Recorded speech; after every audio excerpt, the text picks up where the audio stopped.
दिल्ली विधानसभा चुनाव को लेकर आरोप प्रत्यारोप का सिलसिला जारी है। वहीं इसी बीच आप संयोजक और पूर्व मुख्यमंत्री अरविंद केजरीवाल ने बीजेपी पर बड़ा आरोप लगाया।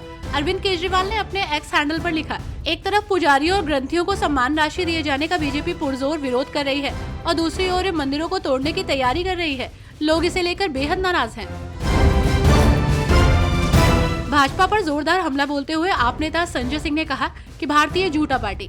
उन्होंने कहा, नया साल सभी के लिए समृद्धि और प्रगति लेकर आए और हमारा देश नफरत को पीछे छोड़कर प्यार के साथ आगे बढ़े। जिस पार्टी का नाम ही भारतीय झूठा पार्टी है, जो 2 करोड़ नौकरियां देने और किसानों की कीमत दोगुनी करने का झूठ बोलती है। कश्मीर में मौजूदा बर्फबारी की स्थिति पर प्रतिक्रिया देते हुए भाजपा नेता अल्ताफ ठाकुर ने कहा, उमर सरकार सभी पहलुओं में विफल रही है। लोगों को उनसे उम्मीदें थी, उन्होंने उन्हें एक बड़ा जनादेश दिया था। लोग अब परेशानी में हैं। उमर साहब अपना वादा पूरा करने में विफल रहे हैं।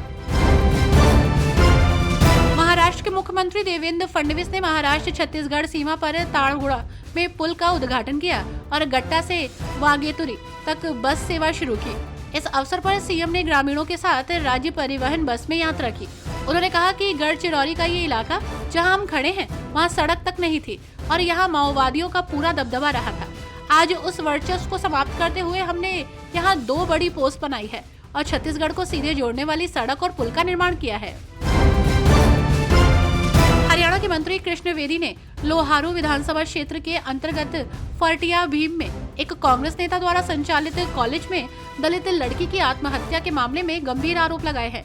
बेदी का दावा है कि लड़की पर कॉलेज की फीस माफ करने के बदले कॉलेज निदेशक के बेटे राहुल और बेटी ने प्रिंसिपल के साथ मिलकर राहुल के साथ शारीरिक संबंध बनाने के लिए दबाव डाला था। अंततः लड़की ने अपनी जान ले ली। बेटी ने आगे कहा कि विधायक राजबीर फरटिया, जो कॉलेज निदेशक के रिश्तेदार है, सहित कॉलेज के राजनेताओं ने मामले के तथ्यों को छुपाया।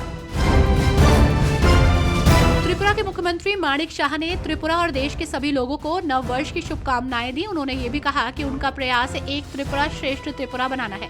मैं त्रिपुरा और देश के सभी लोगों को नए साल की शुभकामनाएं देता हूँ। हम राज्य के विकास के लिए काम करते रहेंगे। मैं युवाओं से कहना चाहता हूँ कि वे सत्ता का केंद्र हैं। हमारी सभी योजनाओं का लाभ उठाएं और आत्मनिर्भर बने। महिलाओं के लिए भी हमारी कई योजनाएं हैं। दिल्ली के मुख्यमंत्री आतिशी ने केंद्र सरकार पर तीखा हमला बोलते हुए आरोप लगाया कि भाजपा के नेतृत्व वाला प्रशासन दिल्ली भर में मंदिरों और बौद्ध मंदिरों को ध्वस्त करने की योजना बना रहा है। आतिशी ने दावा किया कि धार्मिक समिति, जो पहले दिल्ली के गृह मंत्री के अधिकार में आती थी, अब सीधे दिल्ली के उपराज्यपाल को रिपोर्ट करती है। भाजपा के नेता शहजाद पूनावाला ने कहा कि साल बदल गया, लेकिन लोगों की मानसिकता नहीं बदली।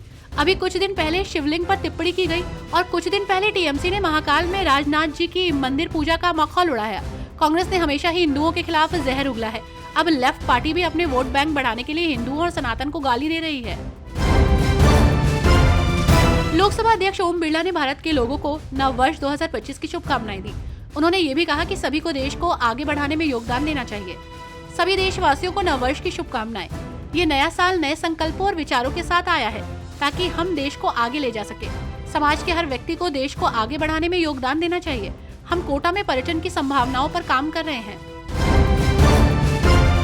पीएम फसल बीमा योजना पर बोलते हुए केंद्रीय इलेक्ट्रॉनिक्स और आईटी मंत्री अश्विनी वैष्णव ने कहा कि तेजी से मूल्यांकन, तेजी से दावा निपटान और कम विवादों के लिए नवाचार और प्रौद्योगिकी के लिए 800 करोड़ रुपए का फंड बनाया गया है। कवरेज बढ़ाने और नामांकन को आसान बनाने के लिए पीएम नरेंद्र मोदी ने प्रक्रिया को पूरी तरह से डिजिटल बनाने का फैसला किया है।